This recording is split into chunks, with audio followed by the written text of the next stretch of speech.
Chris Lee and Blayne Gilmer of Southeastern 14 here to preview Alabama's trip to Lexington, Kentucky to face the Wildcats. Both teams winners last week. Over under in this one is about 49. I was actually 47.5 earlier in the day, so it's gone up a little bit. Alabama an 11-point favorite. So that makes for a predicted final of 30-19 in Alabama's favor. Computers have this anywhere from 7 to 15 points, and SP Plus continues to be the wild card with Kentucky. It is rated the Cats much higher than any other system. If you go by that one, Alabama a 7-point favorite. If you go by team rankings predictions or FPIs, that's 15 in Alabama's favor. Jeff Sagarin has it 14 in Alabama's favor. Look, Alabama has been playing basically in a single elimination tournament since that loss to Texas in September and has passed every test so far. Kentucky, I'm not saying Kentucky had reason to fold its season, but a series of disappointing outcomes in a row for the Cats and difficulties with quarterback play and all kinds of stuff. Hey, Kentucky answered the bell last week, so both teams feeling pretty good about how they played a week ago, Blayne. Yeah, and I think both these teams obviously bring different challenges for each other than they've each had in the past few weeks. You're going to see a level of physicality, I think, across from you on both sides of the ball that haven't been there. And people say, well, wait, didn't Alabama just play LSU? But, Chris, I think you would even attest to on the lines of scrimmage this year, LSU has not been this juggernaut, knock you in the mouth type team. That what does Kentucky pride themselves on? It's being physical. It's taking on Mark Stoops' persona and being a tough, gritty ball team. And that is how Alabama, of course, is playing this year with Tommy Rees running the offense and Nick Saban wanting to get back more to that bully ball type style for Alabama. And of course, I think Jalen Milroe kind of embodies being a tough guy and strong leader for that offense now with him being at the helm. So I'm excited to see these two teams go at it toe to toe in Lexington. Yeah, Alabama averaging nearly 32 points a game, 6.1 yards a snap. That's been coming up recently. Kentucky giving up 22.3 a game, 5.2 per snap. Cats forcing turnovers 2% of the time. Alabama turning it over 1.4%. The key here to Alabama's offense has been kind of an explosive passing game, 7.1 yards per pass attempt. That's after sacks, which Alabama has given up a lot of, 37 on the year to be exact. Kentucky not a huge get after the passer team, but it can do it a little bit. 23 sacks. I think this would be a tougher test for Alabama than was LSU a week ago. Yeah, I really do. Just because, we knew that LSU was going to be a team that Alabama could have success on in many different ways offensively. And how did it prove out, Chris? It was with Jalen Milroe's legs in a big ways that we haven't seen before this year. Tommy Rees, I don't know if it's been by design or they've just encouraged him. Hey, man, this is a skill set of yours, a strength of yours. You need to utilize a little bit more. Or if that's just how the game dictated and flowed to him, I do think that they probably encouraged him to take off and run a little bit more. You saw him spread the ball around to a lot of different guys. And I think Kentucky is going to provide some challenges in the fact that they're going to be more disciplined than LSU was defensively. They're very, very good on the front seven. Of course, guys like, JJ Weaver and Oxendine and all those guys have been there forever. That got big Deion Walker that's in the middle there. That'll be tough to, just turn around and hand it to Jason McClellan and try to, shove it down their throat, so to speak, if you're Alabama. So we'll see what happens there. But if they can contain Milroe, they do have two, really good corners over there for Kentucky. So I think it'll be an interesting matchup to see. But I think Milroe is what a player he is and what an X factor he is, Chris. Yeah. Yeah. I think he had minus 48 yards rushing in the 3 games coming into LSU, then went for about $150, give or take a couple in that one. So our show is presented by BetOnline. The last of the major pro sports leagues is off and rolling. College basketball is ready to go as well. BetOnline remains your top spot for all your live betting action and contests. NFL, college football, UFC, NHL are in full swing. BetOnline is your number one source for wagering news, odds, trends, and predictions. All the hoops betting action along with every sport available at your fingertips, both desktop and mobile access at any time. Head to BetOnline today. Remember to use our promo code BELIEVE, that is BLEAV, for 50% off welcome bonus on your first deposit. BetOnline, where the game starts.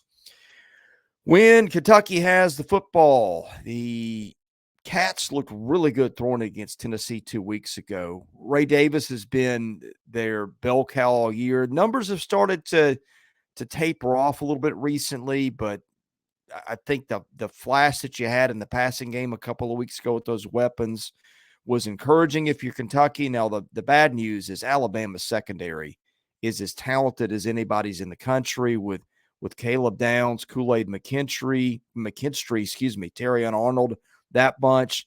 That'll be interesting. Kentucky averaging 30 points a game, Alabama giving up a shade under 18, and yards per play, Alabama giving up 4.9, Kentucky 6.4. Alabama, though, has had fits. Actually has done a great job in getting pass rush, Kentucky's had a good job, has done a good job protecting the passer, 13 sacks, which is one of the top numbers in the league. All right, I've rambled enough. Your thoughts here? Listen, it's all going to be about sometimes, the best ability is availability, right? And Kentucky could be able to take advantage in some ways of what happened with this LSU game for Alabama. Deontay Lawson went out with an ankle injury, did not return. Jalen Key went down with a quad injury, did not return. Nick Saban said both of those are up in the air as to what they'll be. They don't know until they get MRIs and stuff like that. As we've recorded these previews on Sunday night, we'll learn more about that as we get into early next week. But that could be two big injuries. Deontay Lawson has already missed some time before for Alabama, so they do have experience behind him with Jihad Campbell, with Tresman Marshall, with those kind of guys in the middle. So they have experience there, but that always hurts when you lose your Mike linebacker in the middle there. And then, of course, Jalen Key was playing really well at safety for him as well, but they still have Caleb Downs back there. Terrion Arnold went down with an injury, did come back into that game. So we'll see how that sometimes, you're able to play through something with the adrenaline of a game and stuff like that, but we'll see how that goes throughout the week. So there could be some injury issues over there. Kentucky on offense got back Kenneth Horsey. He played pretty well to be his first time back. Chris, in this game, he played against Mississippi State. I saw him get a holding call here and there, but that may be just with being out of shape and stuff like that. I think overall, I really liked what Liam Cohen did on the run game for Kentucky against Mississippi State, utilizing tight ends in creative ways on the gap scheme runs and things like that. Different guys that he fit in there as the wrapper. I thought anytime that Kenneth Horsey pulled and kicked out on the gap scheme, they looked really, really good. And Devin Leary, why not having a just banner game in terms of statistics and stuff like that? He was 13 of 13, 22, 156, 2 touchdowns, not eye-popping numbers, but he took advantage of what was given to him at many different times, and he didn't turn the ball over. That's going to be the key for Kentucky. If they're going to have a shot in this one, he's got to value the football, and they got to continue to find ways to get the ball to Berrien Brown, which they did in some creative ways in this game, and Tavion Robinson had a nice game for him against Mississippi State. So I'm excited to see how Kentucky answers the bell at home versus a very, very good Alabama defense, even if they do have some injuries. A couple of other things to consider. Both teams can be pretty explosive in the run game. Both have been pretty good in the kicking game, too. Alabama ranked 9th in the country by ESPN's SP Plus Special Teams rankings. Kentucky 25th by the same token. Penalties. Alabama, much more disciplined than it was a year ago, averaging 49 yards of penalties a game, and I feel like that's gone down lately.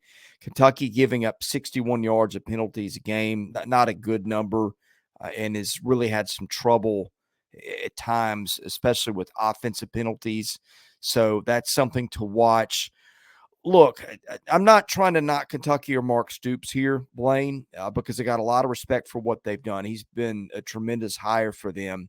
But I feel like this is the level that Kentucky has continually bumped up against and just can't get over the hump in this kind of game. And look, what am I saying here? It's Alabama.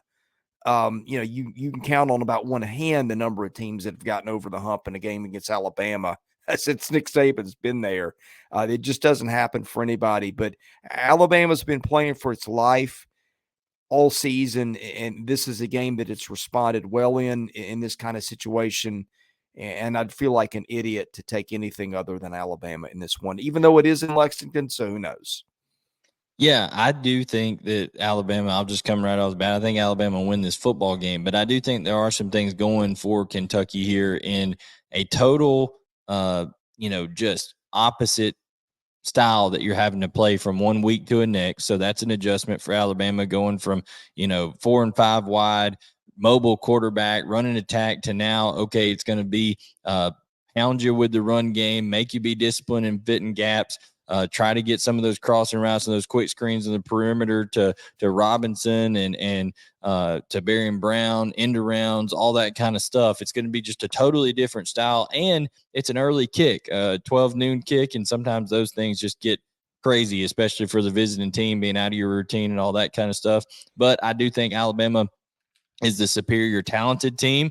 I think that, you'll see Jalen Milroe continue to, I don't think that's just a coincidence. I think it's more of a trend that's going to happen with him using his legs as they get into playoff time here and getting down the home stretch as they're trying to clinch the West. So I think Alabama is going to win this football game, but I would not be surprised if Kentucky has this one as a game into the fourth quarter there, Chris, and may even cover that 11-point spread. All right, basketball tips off this week. Both of these teams have got very passionate fan bases. We are here for you for basketball wall to wall. We've already rolled out some preview content, all kinds of stuff. Best way to get all that, hit that subscribe button, enable notifications. So when we put up a new video, you will know. Thank you for watching. Have a great day. God bless you all. Thank you for watching Southeastern 14, presented by BetOnline.